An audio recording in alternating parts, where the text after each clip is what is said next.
नमस्कार दोस्तों, मैं पंकज वर्मा आप सभी का स्वागत करता हूं। पिछली वीडियो में हमने बात किया था मुद्रास्फीति के बारे में। मुद्रास्फीति क्या है, उसके प्रभाव क्या क्या होते हैं, किस लोगों पर, किस तरह के लोगों पर किस तरह का प्रभाव होता है, इस पर बात किए थे। आज हम बात करेंगे मुद्रास्फीति के प्रकार पर, इसके प्रकार। अब इसको भी प्रकार को भी हम दो तरीके से अध्ययन करेंगे। एक प्रकार होगा जो कारण के आधार पर होगा, यानी मुद्रास्फीति का क्या क्या कारण होता है ना, मुद्रास्फीति क्यों होता है उसके कारण के आधार पर हम बात करेंगे। और दूसरा जो है मुद्रास्फीति के दर के आधार पर, यानी मुद्रास्फीति किस दर से बढ़ रहा है, तो अब उसको हम दर के आधार पे अलग अलग कैटेगरी में बांटेंगे, है ना। इसमें भी 4 कैटेगरी होगा और एक कारण वाला में 3 कैटेगरी होगा। तो इन कौन कौन से कैटेगरी हैं और उसका क्या विशेषता है, इस पे बात करते हैं। तो आइए चलते हैं आगे, हम बात करते हैं कारण के आधार पे मुद्रास्फीति का प्रकार जो है, क्यों मुद्रास्फीति होता है ना, टाइप्स ऑफ इन्फ्लेशन। तो इसमें सबसे पहला जो है वो है मांग जनित मुद्रास्फीति, यानी डिमांड पुल इन्फ्लेशन। दूसरा है लागत जनित मुद्रास्फीति, कॉस्ट पुश इन्फ्लेशन। और तीसरा है संरचनात्मक मुद्रास्फीति, यानी स्ट्रक्चर इन्फ्लेशन। अब आपको बारी बारी से तीनों पे हम बात करेंगे कि मांग जनित मुद्रास्फीति क्या है।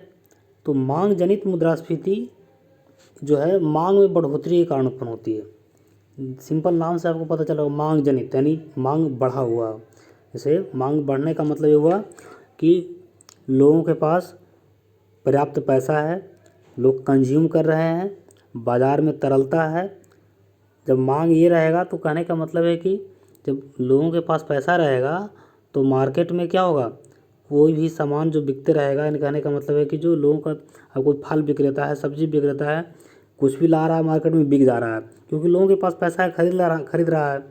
अगर लोगों के पास पैसा ही नहीं रहेगा, लोगों के पास काम नहीं रहेगा तो पैसा नहीं आएगा। तो उस स्थिति में क्या होता है कि डिमांड एकदम कम जाता है ना। ये अलग चीज़ है, आपको यहाँ भी ये समझना है कि ये उसका कारण, उसका उत्पन्न कैसे होता है, यानी मांग में जो है बढ़ोतरी क्यों होता है, इस पर समझिए थोड़ा सा।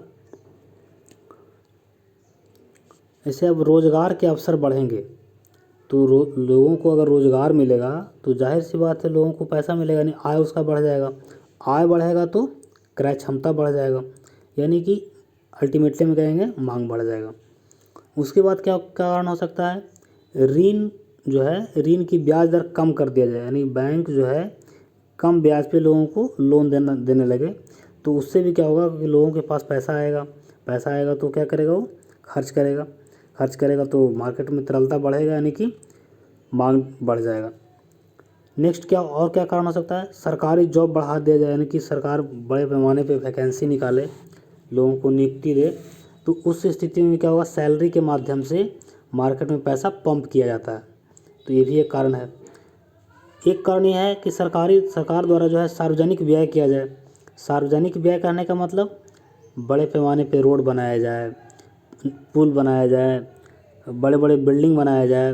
तो ऐसे काम अगर किए जाएंगे, सार्वजनिक व्यय किए जाएंगे, तो उस स्थिति में भी मार्केट का तरलता बढ़ेगा, यानी मार्केट में पैसा आएगा, लोगों का मांग बढ़ेगा। इसके अलावा फिर है मनरेगा जैसी जो है कल्याणकारी योजनाएं चलाया जाए, है ना। उसमें अगर पैसा ज़्यादा से ज़्यादा पंप किया जाए तो उस स्थिति में भी मांग जनित मुद्रास्फीति उत्पन्न होती है। आपसे क्वेश्चन इसमें कैसे पूछा जाता है कि ये सब जो हम बताया अभी आपको, ये सब क्या है, मांग जनित मुद्रास्फीति के लक्षण है ना। ये सब कारण है कि ये सब कारण जो है उत्पन्न होता है। तो आपको ये पूछा जा सकता है कि इनमें कौन सा मांग जनित मुद्रास्फीति के लक्षण नहीं है या हैं। आप विकल्प के आधार पर इसको चयन कर सकते हैं।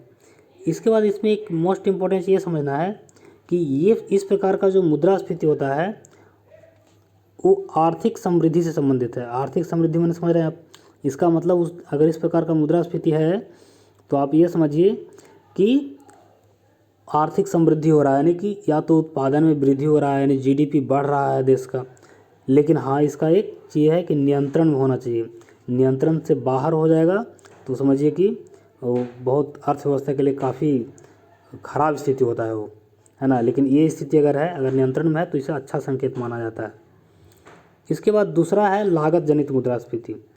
देखिए नाम से समझ रहे हो, लागत जनित यानी कि कॉस्ट पुस्ट इन्फ्लेशन। इसमें क्या होता है कि उत्पादन की प्रक्रिया में व्यय बढ़ने के कारण उत्पन्न होता है।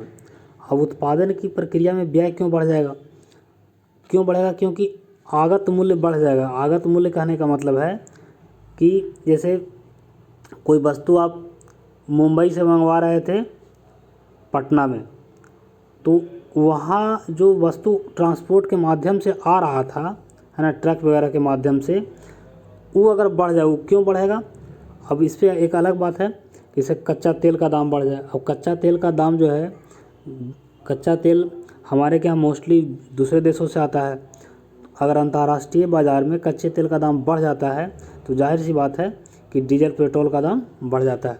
तो उस स्थिति में क्या होगा, ये जो आगत मूल्य है बढ़ जाएगा। जब आगत मूल्य बढ़ेगा तो जो अंतिम रूप से उत्पादित वस्तु और सेवाओं का मूल्य है वो क्या हो जाएगा, वो भी बढ़ जाएगा। तो आपको ये समझना है कि इस प्रकार जब बढ़ेगा और मुद्रास्फीति होगी तो उसको हम बोलेंगे लागत जनित मुद्रास्फीति, है ना। इसके बाद तीसरा है संरचनात्मक मुद्रास्फीति। इसमें क्या होता है कि संरचनात्मक समस्याओं के कारण उत्पन्न होता है। ये जो है संरचनात्मक समस्याओं के, अब संरचनात्मक समस्या क्या क्या होती है इसको समझिए। जैसे आप ये चीज़ देखते होंगे कि जब टमाटर या प्याज का उत्पादन होता है उस समय उसका कीमत 5 रुपये किलो या 10 रुपये किलो ऐसा ही रहता है ना। यही जब इसका सीज़न ऑफ होता है तो टमाटर हो जाता है 50 रुपये केजी, 80 रुपये केजी, 100 रुपये केजी, इस प्रकार से इसका रेट बढ़ता है। उसी प्रकार से प्याज का भी रेट कभी कभी 150 रुपये किलो तक हो जाता है, कभी 5 रुपये किलो भी रहता है ना। तो ऐसा क्यों होता है, क्योंकि हमारे पास जो है संरचनात्मक समस्या है। संरचनात्मक समस्या कहने का मतलब पर्याप्त भंडारण की सुविधा नहीं है ना, कि जिस समय उत्पादन होता है उसी समय उसका हम भंडारण कर दें। तो उससे क्या होगा कि किसानों को उस समय भी एक्स्ट्रा पैसा मिल जाएगा, यानी कि जो 5 रुपये किलो उसका सामान बिक रहा था वो उस समय भी 20 रुपये किलो बिक जाएगा उसका। और उपभोक्ता है उसको भी जो कभी टमाटर उसको 80 रुपये किलो खरीदना पड़ रहा है वो उसको हमेशा 25 से 30 रुपये किलो उसको हमेशा मिल जाएगा। तो कहने का मतलब कि हमारे के यहाँ जो मुद्रास्फीति इस कारण भी उत्पन्न होता है, यानी कि इस कारण भी दाम बढ़ते हैं वस्तुओं के, है ना। तो ये भी एक कारण है। दूसरा है परिवहन की सुविधाएं, भंडारण की व्यवस्था तो हो गया। इसके बाद एक है जमाखोरी। इससे भी जो है जमाखोरी में क्या होता है कि वस्तुओं के, यानी कि इसे एक ऐसे इसको समझिए, इसको इस प्रकार से समझिए, एक कोई व्यक्ति ए है और कोई व्यक्ति बी है ना। ये ये जो है वस्तु का उत्पादन कर रहा है और बी क्या कर रहा है, उससे खरीद रहा है। तो अगर ये जो है ये विक्रेता है और ये जो है इस खरीदार है, यानी कि खरीदने वाला है। अब इसमें क्या होता है कि इससे वस्तु खरीद करके उसका भंडारण अधिक मात्रा में कर ले। यानी कहने का मतलब जितना उत्पादक के पास जितना वस्तु नहीं है उतना ही खरीदार के पास है ना, यानी विक्रेता के पास है। तो इस स्थिति में क्या होता है, इसको हम कहते हैं जमाखोरी। और ऐसा करने के बाद वो क्या करे कि उसको लंबे समय तक भंडारण कर ले और जब बाज़ार में उसका कीमत बढ़ जाए, है कि नहीं, तो उसको बढ़ा हुआ दाम पे बढ़ा के बेचे। इसको हम काला बाज़ारी कहते हैं। 5 रुपये का सामान था, उसका वो भंडारण करके स्टॉक कर लिया, मार्केट से वो सामान एकदम कम दिख रहा है, लोग उसका डिमांड कर रहे हैं तो जब 5 रुपये का सामान अब 25 रुपये में बेचना शुरू किया। तो इस तरह के कारण भी जो है मुद्रास्फीति उत्पन्न होता है, जिसको हम कहते हैं संरचनात्मक मुद्रास्फीति। इसके अलावा एक और है व्यवसायी समूहीकरण। इसको समझिए, व्यवसायी समूहीकरण क्या होता है, बहुत इंपॉर्टेंट, परीक्षा में पूछा गया क्वेश्चन है। व्यवसायी समूहीकरण में क्या होता है कि जो व्यापारी वर्ग होते हैं, जैसे मान लिया जाए कि व्यापारी वर्ग हैं, है ना, ये सब आम सहमति से ये तय कर लें कि नहीं दाम जो है बढ़ना चाहिए। जैसे किसी वस्तु का दाम कोई 42 रुपये में बेच रहा है, कोई 41 में बेच रहा है, कोई 43 में बेच रहा है, कोई एक वस्तु का दाम ये ऐसा है, कोई 45 में बेच रहा है। लेकिन इन लोग क्या करें कि आपस में एक सहमति कर ले और बोले कि नहीं ऐसा नहीं कीजिए, इसका दाम 50 रुपया कर दीजिए, है कि नहीं, रेट इसका 50 रुपया कर दीजिए।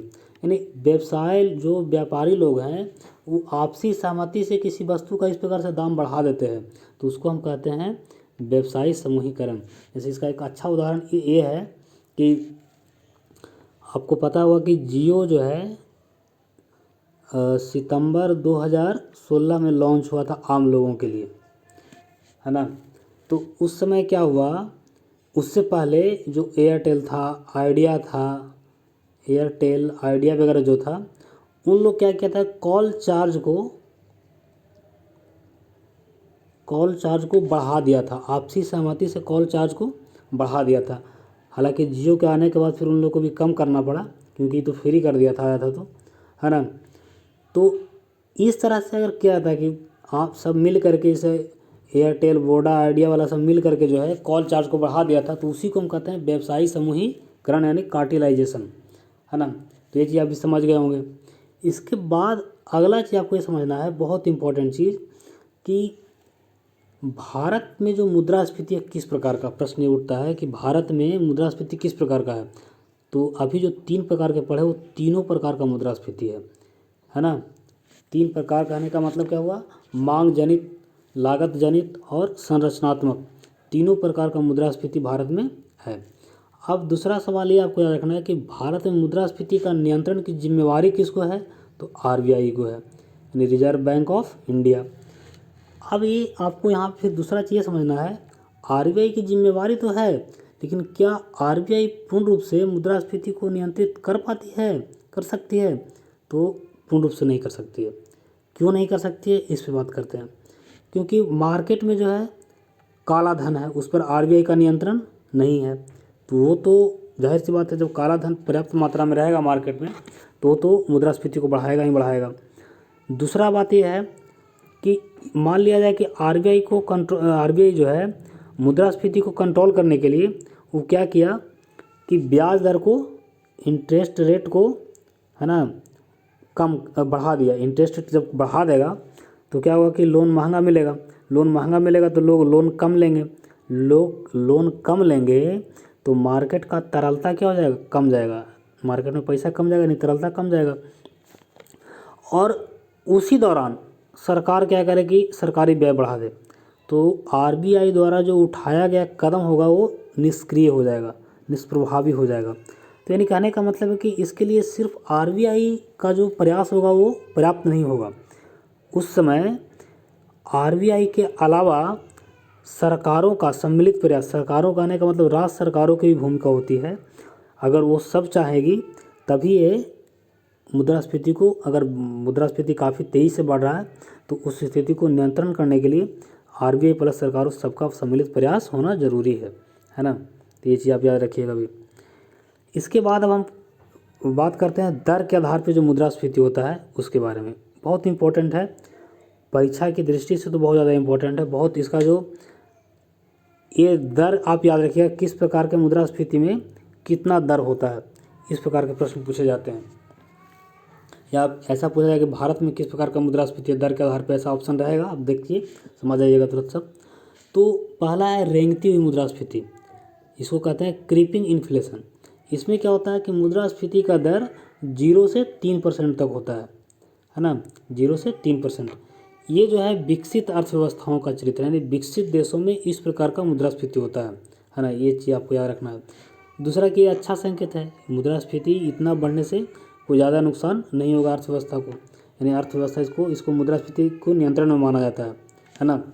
ये आप ध्यान रखिएगा कि अब रेंगती जो मुद्रास्फीति होती है वो किन देशों का चरित्र है, तो आप कहिएगा विकसित अर्थव्यवस्थाओं वाले देशों का चरित्र है। नेक्स्ट जो है चलती हुई मुद्रास्फीति। चलती हुई मुद्रा यानी वॉकिंग या ट्रॉटिंग इन्फ्लेशन कहा जाता है इसको। इसमें मुद्रास्फीति की जो दर होती है 3 से 10% तक होती है। भारत में इसी प्रकार का मुद्रास्फीति है, चलती हुई मुद्रास्फीति। देखिए उधर अगर हम कारण के आधार पर मुद्रास्फीति की बात करेंगे तो तीनों है, मांग जनित, लागत जनित और संरचनात्मक, तीनों प्रकार का मुद्रास्फीति भारत में है ना। और अगर हम इस प्रकार के यानी कि दर के आधार पर बात करेंगे कि दर के आधार पर भारत में किस प्रकार का मुद्रास्फीति है, तो आप बोलिएगा चलती हुई मुद्रास्फीति है। और चलती हुई मुद्रास्फीति का दर क्या होता है, 3% से 10% तक माना जाता है ना। ये जो है इस प्रकार का मुद्रास्फीति जो होता है चलती हुई, ये विकासशील अर्थव्यवस्था का चरित्र है, ये भी ध्यान रखिएगा। इसके बाद है भागती हुई मुद्रास्फीति, रनिंग इन्फ्लेशन। इसमें क्या होता है रनिंग इन्फ्लेशन में कि मुद्रास्फीति की जो दर होती है वो 10 से 30% तक होती है, 10 से 30%। इसको माना जाता है कि नियंत्रण से ही बाहर हो चुका है, अर्थव्यवस्था के लिए बुरा संकेत है कि नहीं, क्योंकि इस प्रकार के मुद्रास्फीति में महंगाई काफ़ी बढ़ जाती है, लोगों को काफ़ी परेशानी का सामना करना पड़ता है ना। अब इसके अलावा एक है चरम मुद्रास्फीति। इसमें दर अनलिमिटेड होता है, यानी दर कोई परसेंट में हम व्यक्त ऐसे नहीं कर सकते हैं कि 10% 20%। इसमें जो मुद्रास्फीति की दर होती है वो 500%, 5000%, 50,000%, इस प्रकार से मुद्रास्फीति का दर होता है, यानी कि एकदम नियंत्रण से पूर्णतः बाहर होता है। इसे कंट्रोल करना बहुत मुश्किल है ना। तो इस प्रकार से अभी वेनेजुएला जो है इसी प्रकार के मुद्रास्फीति से गुजर रहा है, चरम मुद्रास्फीति से, है ना। हज़ारों % में उसका मुद्रास्फीति हो चुका है। तो इसको हम कहेंगे असफल अर्थव्यवस्था का एक चरित्र है। तो हम उम्मीद करते हैं कि आप ये चीज़ें, मुद्रास्फीति का जो प्रकार बताया गया आपको, आप इसे बेहतर तरीके से समझ गए होंगे। आप इसे देखिए वीडियो को और नोट भी करते जाइए, आपके लिए जो है लंबे समय तक बना रहेगा। प्लस रिवाइज करना आसान होगा, क्योंकि आपको मान लिया कि एग्ज़ाम है, तो एग्ज़ाम से पहले आप मेरे सारे वीडियो को एक साथ नहीं देख सकते हैं, क्योंकि उतना आपके पास समय नहीं होगा। लेकिन आप नोट किए हुए रहिएगा, तो उसको आप रिवाइज एक बार समझ लिए, समझने के बाद अगर आप नोट कर लिए अपने तरीके से, तो उसको फिर रिवाइज करना आपके लिए वो आप काफ़ी आसान होगा। तो हम आपसे यही सलाह देंगे आपको कि आप वीडियो को देखिए, साथ में नोट भी करते जाइए, और नोट करने के बाद आप नोट को हमेशा रिवाइज करते रहिए। वो आपके लिए समझिए कि लंबे समय तक आपके साथ बना रहेगा वो। तो धन्यवाद, आज के लिए इतना ही।